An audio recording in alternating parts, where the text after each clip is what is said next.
Welcome back to the Banking on Data podcast, powered by Lumio Solutions, where we invite experts from across the community banking and credit union industry to share best practices for enabling risk-informed business intelligence.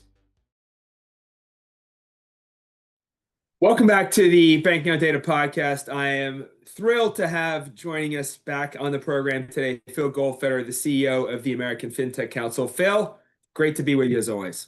Ed, it is amazing to be back with you. There are very few in my ecosystem that can match your energy, your enthusiasm, and your brains, Ed.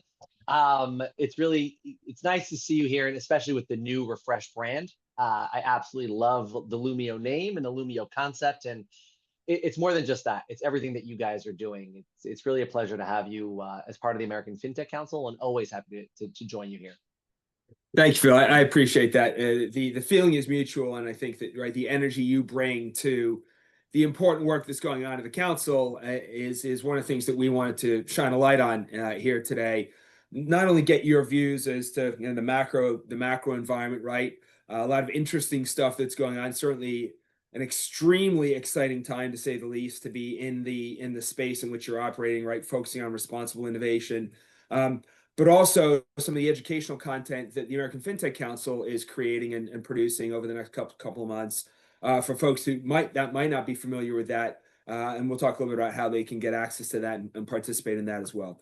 But before we get into kind of those events and that educational piece, I'd love to start perhaps with the more macro view, right? We've seen a lot of changes. I mean, it's the phrase, right, is the difference a day makes is probably a bit of an understatement here. So maybe we start with some of the themes that really are crossing your mind right now as it relates to responsible innovation and these bank fintech relationships and partnerships. Yeah, I love that you said that. There was, I travel a lot and get to speak on panels. And there was one conference recently where I spoke 2 days in a row, different audiences, but I spoke 2 days in a row, but on a similar topic. Again, different audiences. So we were trying to stick to the same topic. What was so interesting was what I said on the first day, what had already evolved and changed into the second day in terms of That's amazing. the atmosphere, sort of the agency leadership, things that were happening across government. Even state governments are moving equally quick. And so what I've always said, and you and I have talked about a lot, is when you're innovating in financial services, clarity is key, right? Understanding the rules of the road, understanding sort of what's your X's and O's look like and are going to be, is critical to your ability to build the systems, build the technology, build the responsible innovation to enable you to evolve financial services in the right way. In the absence of clarity, right, I would say, right, responsible actors will do the best they can to interpret, to understand, but inevitably, one person's going to interpret one way, and another person's going to interpret another way, and another person's going to interpret a third way, and it's going to create not only confusing experiences for the companies that are building, but even more so for the consumers who are trying to access that. And so it comes to bank fintech partnerships. It's critical that we create clarity. I had the unique opportunity to interview the controller of the currency, Jonathan Gould, at an event 2 weeks ago. And he said two things, and he said a lot of things that were profound and were so exciting to hear. But he said two things. He said, number one, there's a lot of low-hanging fruit in terms of our ability to make regulatory updates and changes, whether it's AML, BSA, whether it's third-party risk management. There are a lot of opportunities that are ripe for change and evolution and innovation. Number one. Number two, and this was something that we highlighted on the American Fintech Council LinkedIn page, which we were really excited about.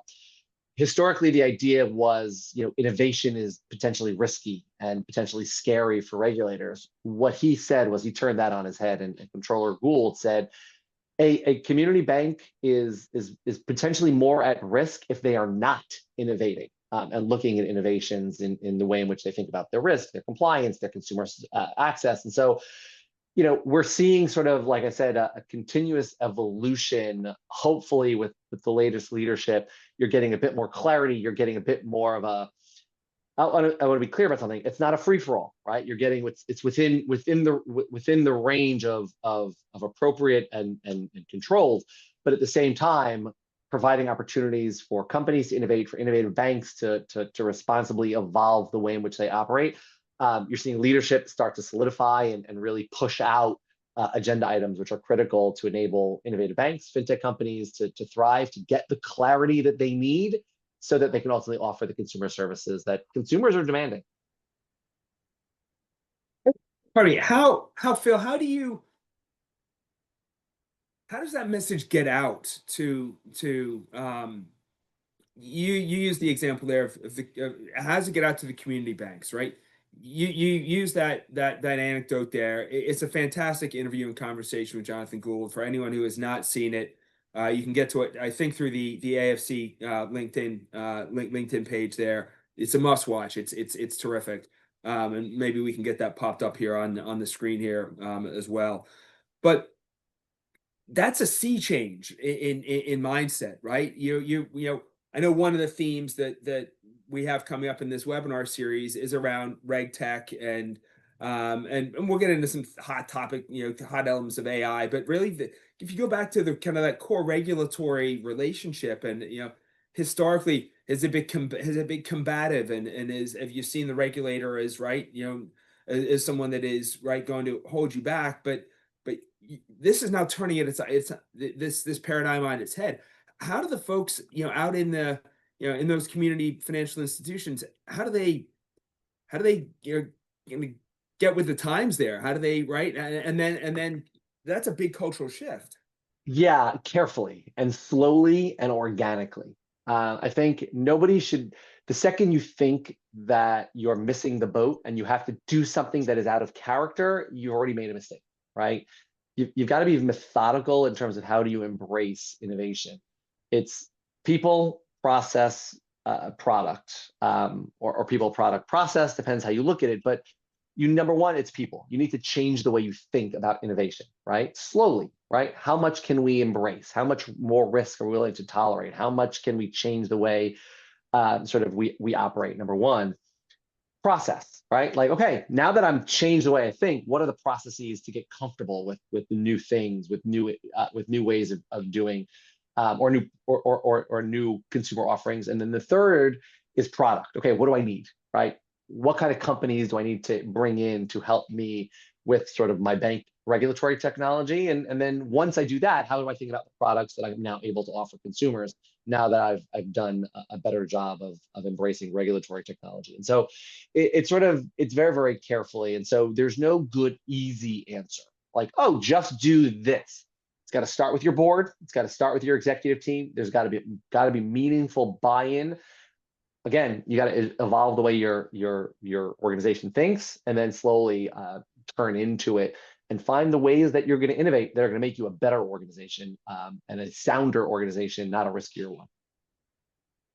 I like that characterization at the end there, right? It's doing in a sound, thoughtful, responsible manner, right? That's a big word there for the American Fintech Council. But it's not necessarily taking on more risk, and I do think that the OCC leadership there embracing that idea that this is actually more risky not to do this in a world that is innovating and moving so rapidly, right? The folks that are standing still are putting themselves at a pretty significant disadvantage. That's exactly right. That's exactly right. I think that's what the controller of the currency meant when he said, you don't innovate. Something that we've talked about for a long time is that community banks who don't innovate are either going to go away or going to find themselves in a whole different sort of world of trouble, just in terms of consumers are demanding different services. And I talk about my daughter a lot. She hates it when I talk about her, but my daughter doesn't bank the way I bank, and I do not bank the way my father banks, right? That is a fact. And as much as some community bankers want to ignore that fact, it doesn't mean it ceases to exist. And so you evolve or you go the way of Blockbuster, right? Yes, right. And that is where I think community banks are finding themselves now. You're seeing so many acquisitions. The number, every time I talk about it, the number continues to change. But I think today there's just north of like 4,600 community banks left across the country. Not too long ago, it was more than 20,000. And so the sort of the evolution is real, and you have to either embrace it responsibly and carefully, and or suffer the consequences. One of the things that we talk to community financial institutions about is that one of their differentiators is the fact that they do have local relationships with, the mom and pop business down the street, or the high net worth individual, or whoever that can get that constituency is, and they have data on those constituents, and what they that's unique versus a larger institution that maybe doesn't have that local footprint. And so what we talk about is having the time to continue to invest in those relationships and that human interaction. They need to do that because that is how they compete with institutions that have $4 billion that they're putting towards AI investment there, if you're at one of these global behemoth banks. And so in order though to deliver value in that relationship, you need to bring thoughtful, intelligent, valuable content and ideas to the table. And I think that comes back to this concept of evolving and innovating. You can't just expect that relationship will persist forever if you don't deliver value into that relationship. And that's where the innovation piece comes in my mind. Yeah, no, I completely agree. I mean, you have to, you're fundamentally changing, financial services. We talk about that all the time, the future of financial services. That's not just a throwaway line. You have to think about the future of financial services. And going back to my daughter does she care that like there is someone shaking her hand, or does she care about being Right. able to move money in an instant, right? Does she Right. care? What is the definition of relationship in the new financial services consumer? To me, that is what community bankers need to understand. It's not about abandoning the concept of relationships. Ed, you and I think we're built very similar. We're relationship people, right? We're human people. Right. As much as fintech is engaged, it's not about taking the relationship out of the of sort of the financial services.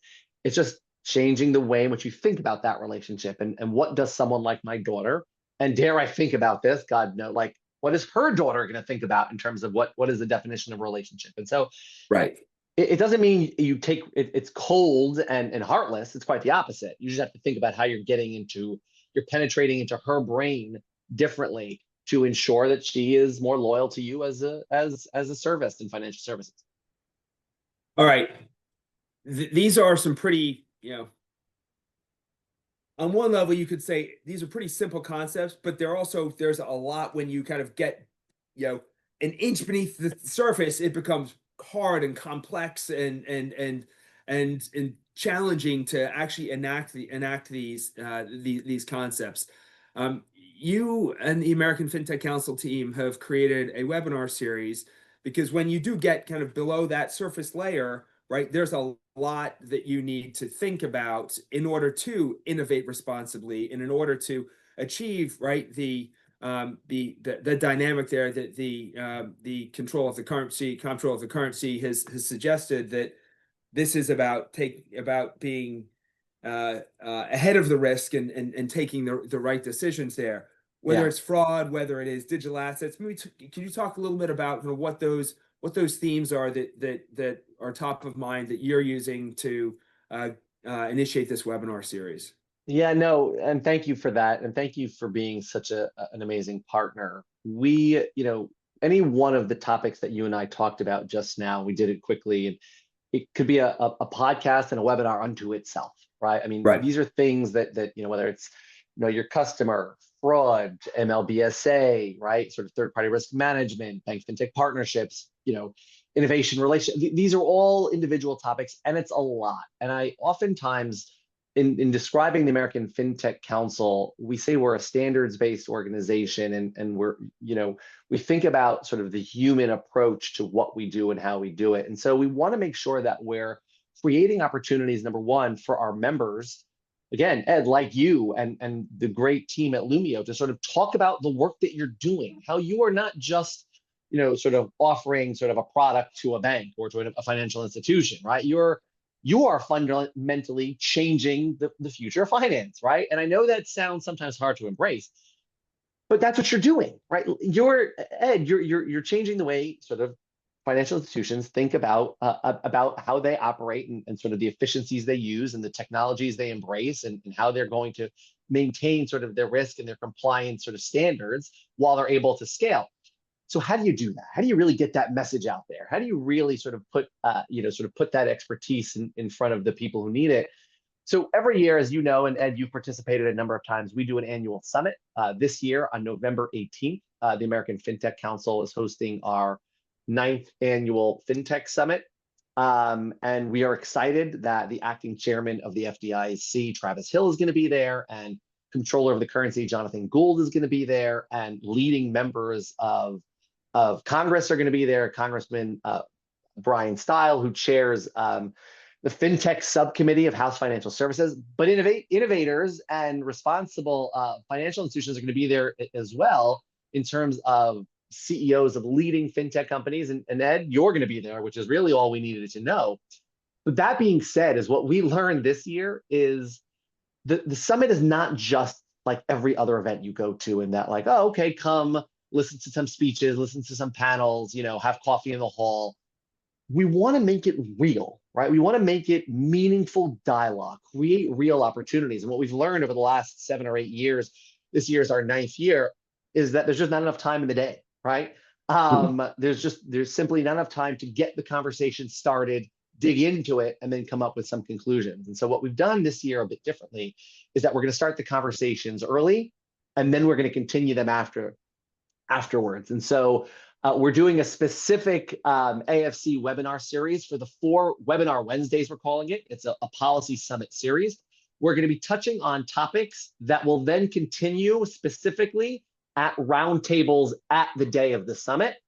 And then we will be doing webinars after the summit to follow up on those concepts, those ideas, and to really create meaningful takeaways. And so again, to do that is let's start the conversation. So we're doing that with webinars kicking off on October, I want to say October 22nd is our first one. And we're going to be going every Wednesday leading up to the summit. And I'm pretty sure, Ed, you're going to be leading our first conversation specifically about the RegTech revolution, right? Because when you think about FinTech, it's not just about consumer-facing innovation. It's also about, as we've talked about, regulatory technology. How are you helping financial institutions evolve? And so you're going to be leading sort of a conversation around regulatory technologies and what it's doing, and hopefully digging into some of the items that you and I talked about in this call, really digging down to talk about it. But it's so much more than RegTech. It's about other topics, whether it's open banking, digital assets, sort of FinTech lending, and how do you think about concepts like True Lender. We're really trying to dig down and cover some of what is most important to not just our membership, but to the wider FinTech ecosystem, so that we can really get those conversations started, or I should say continue, because this is something we've been doing for a while, continue those conversations, and then really sit around, come together for the summit on November 19th in Washington, D.C., and really sort of hammer home and really refine some of those conversations and come away with action items. All of this information, there's a lot of it. All of this information is going to be available on our website, fintechcouncil.org. You'll see there's a banner scrolling across the top. Feel free to click on the banner and get all the information about the pre-summit webinars, the activities that are surrounding the summit, and specifically, again, really exciting activities that are happening after the summit. And so a lot going on from AFC. November is one of our biggest months, is that we talk all the time, and sort of we're condensing, what many would consider a year's worth of work and engagement into literally 1 month. And every year we're getting bigger and bigger. And so the webinar series is brand new to this year, and hopefully we'll make the summit that much better and more exciting, because the conversations will have already begun. I like that concept of doing the pre-work. Remember back in grad school, it was all about, right, you do the work ahead of the class, and so then when you are together, you actually don't have your nose in your book. You're talking to your colleagues and your classmates, and you're sharing ideas and problem solving and drawing on their experience, right? So this is akin to doing that pre-work. So RegTech is one of the topics. I know, right? You talked about open banking and infrastructure strategies, digital assets and payments. A third one, fraud prevention. Another one. I heard a fascinating comment. I was with a bank. I guess it was Tuesday morning this week, and they talked about the fact that they're. I'm not going to use their name because they said that maybe this was not something to be advertised broadly, but they said that last year we were talking about credit decisions and underwriting, and they talked about how their fraud losses had actually exceeded their credit losses during a certain time period, and they said it was incredible to think about, right? Conceptually, like you couldn't have even imagined that years and years ago, right? Credit losses are right. That's the hard thing to figure out. And this had now pivoted, and they pointed to the fact that there had been so much innovation around payments and money movement and what have you. And the controls around that had not necessarily kept up. And they said, look, so we leaned in there, and now we realized we needed controls in there, and now we're at a point where we flip that back on its head. So right, we've got fraud prevention and all the tools and techniques that are in place there. So they've kind of gotten control of that. But it really struck me that inversion had occurred, and it was emblematic of the speed with which the markets are moving. And that's, again, you have to, your back end has to match your front end. And I say this oftentimes about regulators, right? Regulation has to match both of those things to ensure that you're keeping you're protecting the integrity of the financial system. And so, yeah, it's like I said, it goes back to that same theme. It's innovate, or unfortunately, you're more likely to fail, because you have to maintain sort of the level of pace that the world is moving at. And if you really want to oversimplify this, and I this is why she hates it so much, right? My daughter is just looking at financial services differently. And if you're not figuring out how to serve her needs when it comes to financial services, then who are you serving? Who is your customers, and how are you reaching them? And I won't mention their name, but there's one community banker that's very involved in innovation and partnerships. And he often says to traditional community bankers, like, my goal is to take your customers, right? And he says it blatantly. My goal is to take your customers, right? You could stop me, and I'm willing to help you stop me, because I think it's better if we all innovate together, right? Like let's all move together, and what do they say? Rising tide raises all ships. But if you refuse, I'm just going to take your customer, right? Because your customer is going to utilize my programs and continue to sort of work with what my financial institution is offering. And I love that. Number one, I love it because he's willing to say it to folks' face.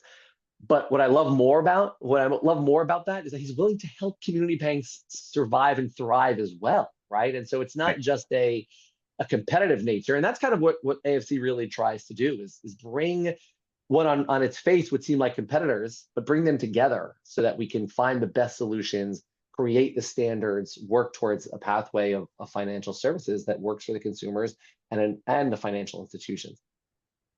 Well, I think that's a great way, I think, to close this conversation is for folks to realize that it is about solving these problems together. It's about getting smart people in a room to share ideas, right? I love that anecdote of the innovative banker there saying, look, you can come along on this journey. If not, I'm going to beat you, but there's more than enough customers out there for us to both win. And I think that's a different mindset here. That's right. I love. That's perfect. You're 1,000% right. We're just scratching the surface, right? Right. And no one is forcing anything. No one is saying that, like, oh, my business is better than your business. It really comes back down to the consumer, and that's what innovation is all about. And it's sort of those who are offering the consumer services, and then making sure, as you talked about in your examples, like, as the consumer services are evolving, are your risk and compliance systems evolving to match that, to ensure that you're doing everything you need to do, or making sure that you're protecting.